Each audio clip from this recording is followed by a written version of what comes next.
ఢిల్లీలో శృంగవరపు కోటకు చెందిన 5 గ్రామ పంచాయతీల రైతులు ఎమ్మెల్సీ ఇందుకూరి రఘురాజు ఆధ్వర్యంలో ఆందోళన చేపట్టారు. 2008లో అల్యూమినియం ఫ్యాక్టరీ నిమిత్తం జిందాల్ కంపెనీకి కట్టబెట్టిన 1160 ఎకరాలను తిరిగి ఇవ్వాలని డిమాండ్ చేశారు. అయితే గత ప్రభుత్వం 2023లో ఎంఎస్ఎంఈ పార్కు అనుమతి ఇచ్చిందని తెలిపారు. కానీ ఎలాంటి జీవో లేకుండా జిందాల్ కంపెనీ అక్కడ రియల్ ఎస్టేట్ వ్యాపారం చేస్తుందని ఆరోపించారు.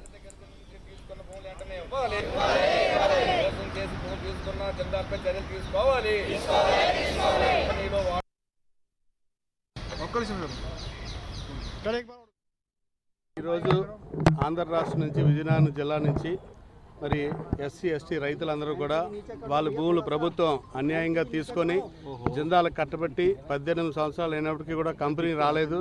మా భూములు మాకు తిరిగి ఇవ్వాలని ఈరోజు ఢిల్లీ వరకు చేరుకొని జంతర్ మంతర్లు నిన్న కార్యక్రమం చేయడం జరిగింది.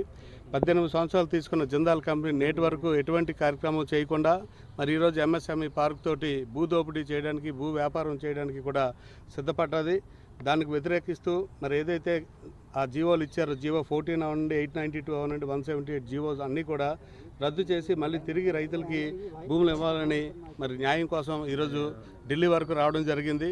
మరి అక్కడ రాష్ట్రంలో అటు జిల్లా అధికారులు అవనండి, ప్రభుత్వాలు అవనండి, ఎవరు కూడా ఈ గిరిజన హరిజనులు పట్టించుకున్న పరిస్థితి లేదు. సుమారు 1164 ఎకరాలు ఆ రోజు దౌర్జన్యంగా భూములు తీసుకొని ఇస్తానన్న హామీలు ఏవి కూడా నెరవేర్చకుండా ఈరోజు ఎంఎస్ఎంఈ పార్క్ పేరుతోటి ఇండస్ట్రీ వ్యాపారం చేయడానికి ఈరోజు చూస్తూ ఉన్నారు.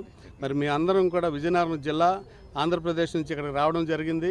మా రైతులందరూ కూడా ఎస్సీ కమిషన్, ఎస్టీ కమిషన్కి, హ్యూమన్ రైట్స్ కూడా మరి కంప్లైంట్స్ చేయడం జరిగింది. ఖచ్చితంగా మాకు న్యాయం జరుగుతుంది. ఎందుకంటే ఈ రైతులకు అన్యాయంగా భూములు తీసుకొని కంపెనీ పెట్టలేదు కాబట్టి జీవోలు రద్దు చేసి మళ్ళీ రైతులకు భూములు ఇవ్వాలని మరి మేము పోరాటం చేస్తున్నాం. ఈ పోరాటంలో మాకు అటు ప్రభుత్వం వారు కానీ ఎవరు కానీ ఆంధ్ర రాష్ట్రంలో సహకారం అందించలేదని ఈరోజు ఢిల్లీ వరకు వచ్చి మరి మా నినాదం తెలియజేస్తూ ఉన్నాం. ఈరోజు ఆంధ్ర రాష్ట్రం నుంచి విజయనగరం జిల్లా నుంచి